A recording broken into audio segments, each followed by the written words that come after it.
വലിയ ബഡ്ജറ്റ് അപ്പാർട്ട്മെൻറ്റുകളെക്കാളും കൂടുതൽ സെല്ല് ചെയ്ത് പോകുന്നത് ലൈക്ക് സാധാരണക്കാർക്ക് കേറ്റർ ചെയ്യുന്നൊരു കമ്പനി എന്നുള്ള രീതിയിൽ നമുക്കൊരു ഹൈ എൻഡ് വാല്യൂ പ്രൊഡക്ട്സ് അല്ല നമ്മൾ ചെയ്യുന്നത്. നമ്മളൊരു 45 ലക്ഷം മുതൽ 1 കോടി വരെയുള്ള ഫ്ലാറ്റുകളെ നമ്മൾ ചെയ്യുന്നുള്ളൂ. അപ്പോൾ അതിനൊരു കാറ്റഗറി ഓഫ് പീപ്പിൾ ഉണ്ട്. അവർക്കിത് ഞാൻ നേരത്തെ പറഞ്ഞല്ലോ, അവർക്ക് ആവശ്യമുള്ള എല്ലാ സൗകര്യങ്ങളും കൂടെ ഉണ്ടോ എന്നുള്ളത് നോക്കുക. അപ്പോൾ അത്തരത്തിലുള്ള ആൾക്കാരുമായിട്ട് നമ്മൾ ഒരു ഡെയിലി നമ്മൾ സംസാരിക്കുകയും അവരുടെ റിക്വയർമെൻറ്റ്സ് മനസ്സിലാക്കുകയും ചെയ്തു കഴിഞ്ഞാൽ ആ രണ്ടാമത്തെ സെഷൻ കഴിഞ്ഞു. അതായത് എന്തെല്ലാം വേണം. അപ്പോൾ ആദ്യം നമുക്ക് ലൊക്കേഷനായി, ആ പ്രോജക്റ്റിൽ എന്തെല്ലാം വേണം എന്നുള്ളതായി. ഇനി ഈ 2 കാര്യങ്ങളും കൂടെ വെച്ചുകൊണ്ട് നമ്മളൊരു ആർക്കിടെക്റ്റിനെ സമീപിച്ച് കഴിഞ്ഞാൽ അവർ നമുക്കിതിൻ്റെ ഒരു പിക്ചറിസ്റ്റിക് വ്യൂ അവർ റെഡിയാക്കി തരും. അപ്പം അതിനകത്ത് നമ്മുടെ ഇൻവോൾവ്മെൻറ്റ് 100% ആണ്. കാരണം ആർക്കിടെക്റ്റിനെ കൊണ്ട് എന്തെങ്കിലും അദ്ദേഹത്തിന് ഇഷ്ടമുള്ള ലഭിക്കുക എന്നുള്ളതല്ല.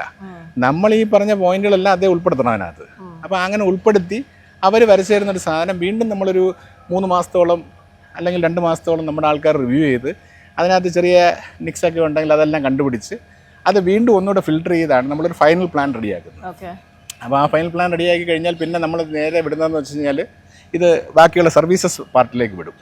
പ്ലംബിങ്, ഇലക്ട്രിക്കൽ, അങ്ങനത്തെ ഒരുപാട് സർവീസസ് ആവശ്യമുണ്ട് ഇതിനകത്ത്, ഫയർ. അപ്പോൾ ആ സർവീസസ് എല്ലാം ചെയ്യാൻ പറ്റുന്ന ഒരു ലൊക്കേഷനാണോ, വെള്ളത്തിൻ്റെ അവൈലബിലിറ്റി ഉണ്ടോ, ഇലക്ട്രിസിറ്റി നമുക്ക് തടസ്സമില്ലാതെ കിട്ടുമോ. തിരുവനന്തപുരത്ത് സത്യം പറഞ്ഞു കഴിഞ്ഞാൽ അതൊരു വലിയ തലവേദനയല്ല.